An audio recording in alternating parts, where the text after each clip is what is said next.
Vox Pop du Festi-Rock de Saint-Colomban. Donc, je suis présentement avec membre de Get the Shot et Salut. Reg Laplanche. Le plus beau membre, soit dit en passant. On va se le dire tout de suite. Merci. Seulement quand tu te connais depuis tant que ça, pas le choix de lancer des fleurs de même. Mon vieil ami Reg. Fait qu'on va avoir le droit à un Reg de Shot pour l'entrevue aujourd'hui. T'aimes ça, toi, les jeux de mots, hein? Moi? Ouais. C'est que j'ai ça. Tu sais, Reg Against le matin. Ah oui. Mais OK, ça, c'est malade. C'est parce que le pire, c'est que je suis pas un fan de jeux. Je suis pas bon dans les jeux de mots.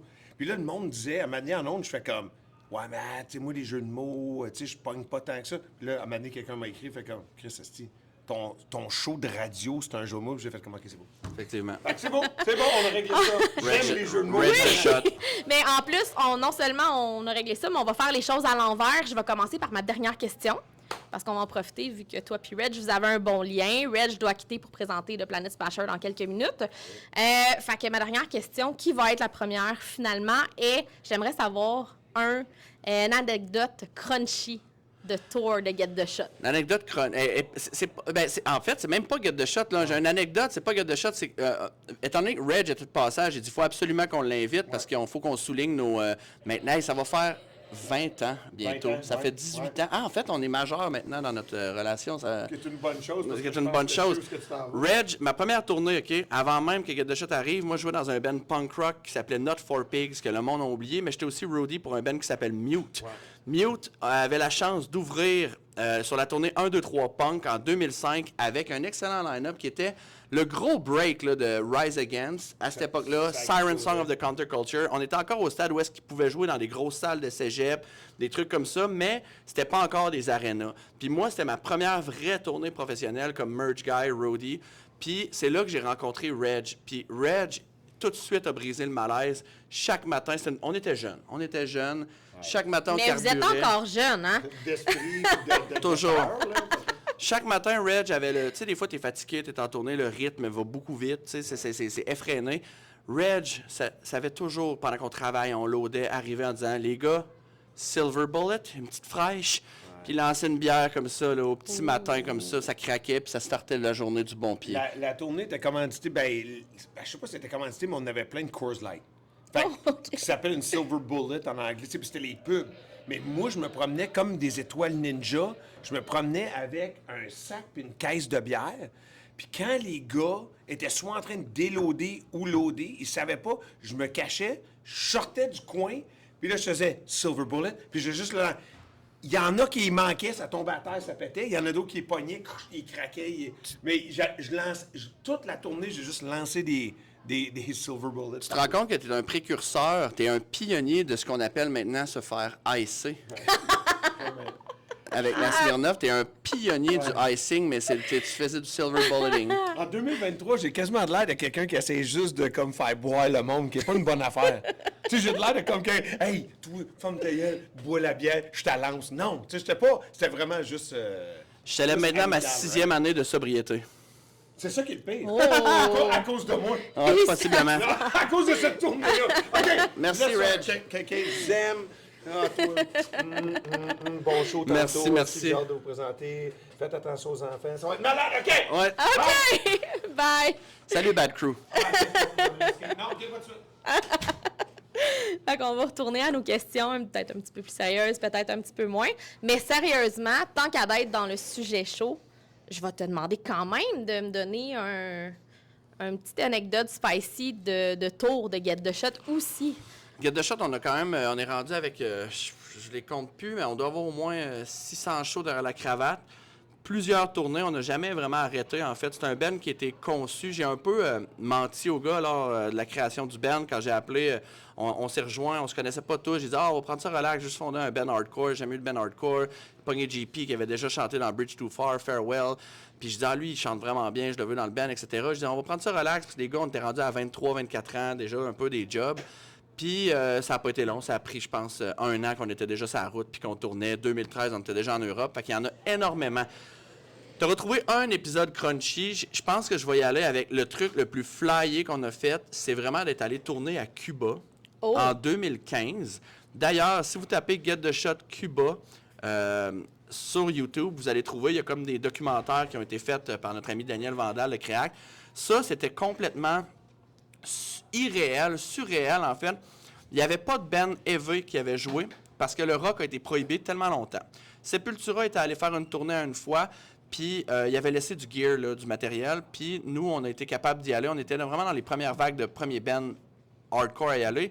La scène est complètement hétéroclite, ça veut dire que c'était des gens, ils veulent juste de la musique heavy. Tu avais des gens arrivés avec des corpse paint, black metal qui disaient « je suis hardcore », tu avais des gens qui avaient des patchs même de Bourzoum pendant qu'ils se disaient antifascistes. J'étais là, OK, c'est mêlé, c'est parfait, c'est une expérience. Il fallait montrer aux gens comment faire des stage dives parce qu'il n'y avait pas cette culture de stage dive-là. Puis je dis ça vraiment, c'est vraiment pas réducteur, c'est juste qu'il n'y avait pas beaucoup d'histoires de bands hardcore qui étaient allés sur place. Cette tournée-là, c'est capoté. Des fois, on arrivait sur des stages en palette avec des clous. Des fois, on jouait sur une place publique où est-ce que Fidel Castro faisait ses trucs, où est-ce qu'il aurait pu accueillir 40 000 personnes, mais il y avait 200 personnes. Wow. Il y a des shows que l'armée était présente. Si vous regardez le documentaire, c'est complètement fou. JP, à un moment donné, vous savez, vous connaissez, ceux qui connaissent Get the Shot, savent que JP se jette souvent dans le monde, puis il fait des stage dives lui-même, puis il va souvent dans le pit. À un moment donné, il a sauté sur un gars. Le gars ne l'a pas pris. JP s'est fait attaquer à la chaîne. Donc, avec une grosse chaîne, une immense chaîne. Donc, c'était vraiment une tournée qui était complètement hors du commun. Pour l'expérience, je suis tellement content d'avoir vécu ça. Je suis tellement content d'avoir ces images-là. Mais le refaire aujourd'hui, ce serait différemment, ce serait à repenser. Là. Ah ouais, hein? Oh, ouais, c'était capoté. C'est complètement partir à la découverte. Puis pour tourner à Cuba, je pense qu'on a vu une plage une fois, puis une piscine une fois. On tournait dans le centre du pays, il faisait extrêmement chaud. Mais les gens étaient contents, étaient heureux d'être là. C'était des shows gratuits. Souvent, on avait fait faire du merch qu'on donnait aux gens. Puis vraiment une belle expérience. Là. Puis à l'époque aussi, c'était sponsorisé par Havana Club, la tournée. Il y avait donc énormément de boissons. On tournait, je pense, comme 6 bands. Des bands français, un band du Mexique, des bands suisses, Uber Valetudo, qui est un band hardcore. Il y avait aussi Joliette, un band de Mexique. Puis des bands cubains aussi. Puis la tournée était sponsorisée par Havana Club. Ça a laissé place à énormément d'excès de beuveries. C'est sûr. Quand tu arrives, tu demandes un rum and coke, puis tu as un 26 onces puis une canette de coke pour genre 2$, tu fais genre OK. Donc, c'est ça. Ça a été vraiment une expérience particulière. Wow. Dans une toute autre dîner, il y a eu une apparition de la chanson Hot War dans la finale de Bon Matin Chuck. Ouais. Je veux savoir comment une chanson hardcore s'est retrouvée dans une scène mettant en vedette du tap dance. Mettant en vedette aussi Chantal Fontaine, Bernard Fortin et autres. Exact. Ça aussi, c'est assez capoté. Ce qui arrive, c'est que Jean-François Rivard, le réalisateur, qui a travaillé aussi, il a réalisé C'est comme ça que je t'aime, il a réalisé Série Noire, Les Invincibles, qui étaient des séries cultes que j'ai suivies. Je suis un immense fan de tout ce qu'il a réalisé et aussi coécrit.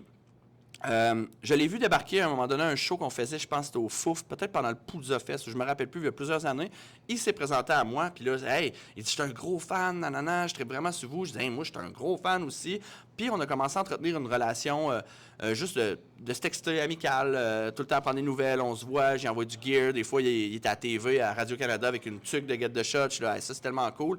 Puis, il me dit, j'aimerais vraiment ça, mettre une chanson de Get the Shot dans une de mes séries.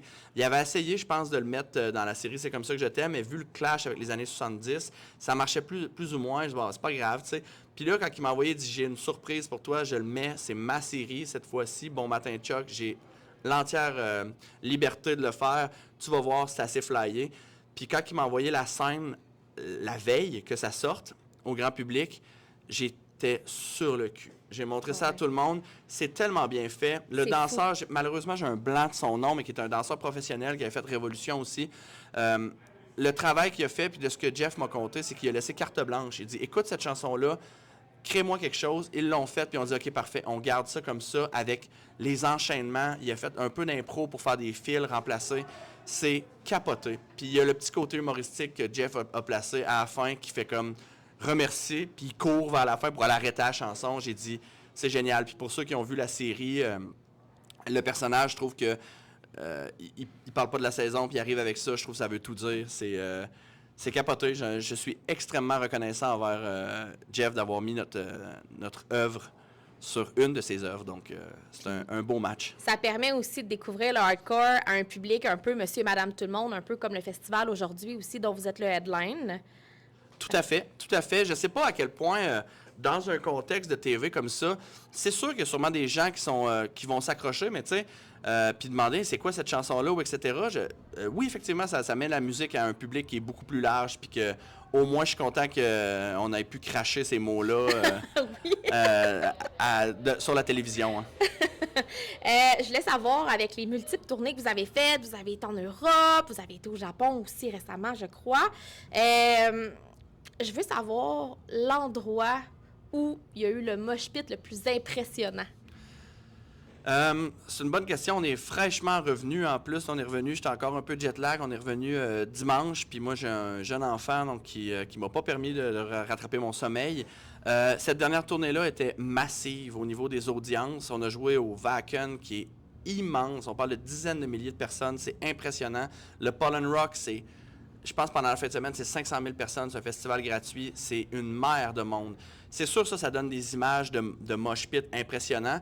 Je pourrais dire que d'ailleurs, le Pollen Rock, pendant le bout de Black & Sun, où est-ce que tout le monde crie en même temps, tu as des milliers de personnes qui font en même temps. Ça, c'est impressionnant, mais je pense que dans mon coup de cœur, le Wall of Death au Hellfest en 2018 a été le plus gros que moi, j'ai jamais vu, qui allait, regarde, c'est presque, je ne sais pas combien de centaines de mètres de gens qui font un Wall of Death. C'est impressionnant. OK, c'est une bonne réponse. Puis effectivement, ça a dû être assez impressionnant, merci. Tout à fait. Puis le Hellfest a une méchante réputation aussi également au niveau festivalier. Fait que c'est sûr que ça a dû être une belle expérience. Mais aussi, j'ai une question du public. En fait, j'ai Bobby qui me demandait, Salut, du Bobby. public, salut Bobby, comment vous faites avec la conciliation travail, tournée, Ça, famille? je pense que ce qui fait que Get the Shot perdure et n'a pas implosé, c'est que dès le début, comme on a commencé, on avait déjà 23, 24 ans, on était dans ces eaux-là. On avait des expériences de tournée aussi, d'autres trucs. On s'est dit, on va le faire à la vitesse qui est confortable pour chacun des membres. OK. Tu sais, JP, à l'époque, il finissait, il était à l'université, puis là, il a commencé à enseigner. Il est prof de philo. Moi-même, j'ai une job chez lepointdevente.com. Je suis père de famille. On doit s'assurer que tous les gens sont confortables pour pouvoir se permettre de le faire. Si on avait tourné 10 mois par année, comme on aurait... Pour vrai, on a tellement dit non à des offres de tournée qui font mal au cœur. Tu sais, que je pourrais te parler des fois des tournées tellement belles qu'on a dû dire non. Puis, si on les avait tout fait, je pense que le Ben n'aurait pas pu perdurer parce qu'on aurait négligé possiblement cet aspect personnel de nos vies. Cet équilibre des fois qui est financier, il faut des jobs alimentaires en fait pour payer un loyer, manger, une relation de couple, c'est difficile aussi à distance. Je pense que ça n'aurait pas fonctionné puis le Ben aurait disparu. On a décidé de vouloir garder ce projet-là le plus longtemps possible. Donc, le moyen de le faire est des fois de mettre la pédale un peu plus douce. On en fait quand même beaucoup, je pense. On considère que c'est un projet qui est à temps plein. On est constamment focus sur Get the Shot. Mais c'est pour ça qu'on va faire, disons, 4 tournées par année ou des shows one-off. Là, on va faire dans un mois, on s'en va au Mexique faire un seul show. On va faire un show à Montréal avec nos amis de Paleface bientôt. On fait un show ici et là, ce festival-ci.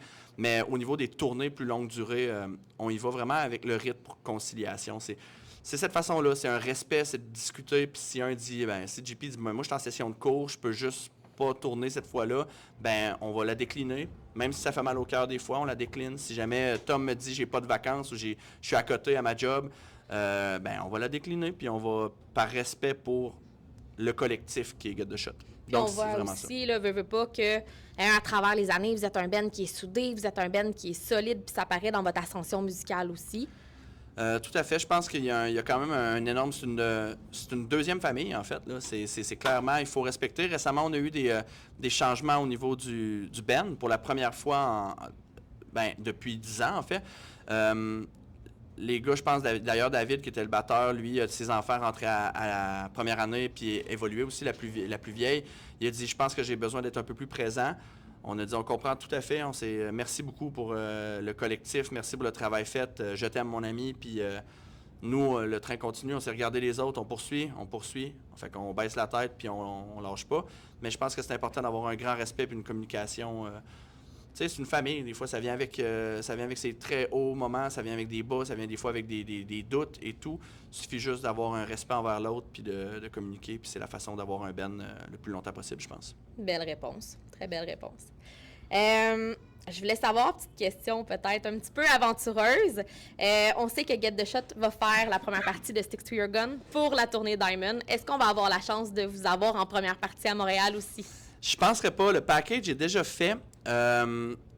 Les tournées, des fois, il y en a énormément. Là, en Amérique du Nord, il y a beaucoup de bands qui tournent. C'est d'ailleurs aussi, c'est un marché qui est un peu contingenté. T'sais.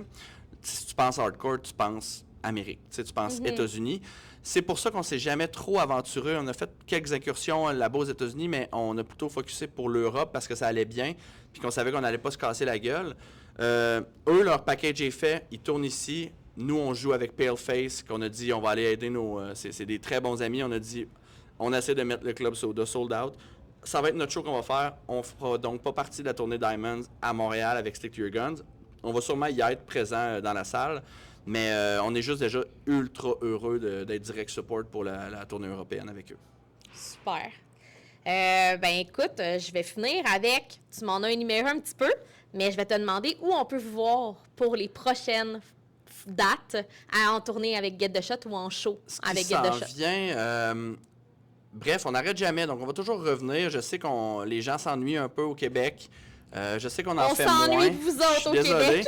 On joue ce soir à Saint-Colomban au Festi-Rock. Sinon, on joue à Rimouski au Skate Jam dimanche le 9. Ensuite, on va venir avec Paleface le 15 au Club Soda. Nos amis Don't Try aussi sont ajoutés sur le bill. Donc, Don't Try, ça va être un méchant show.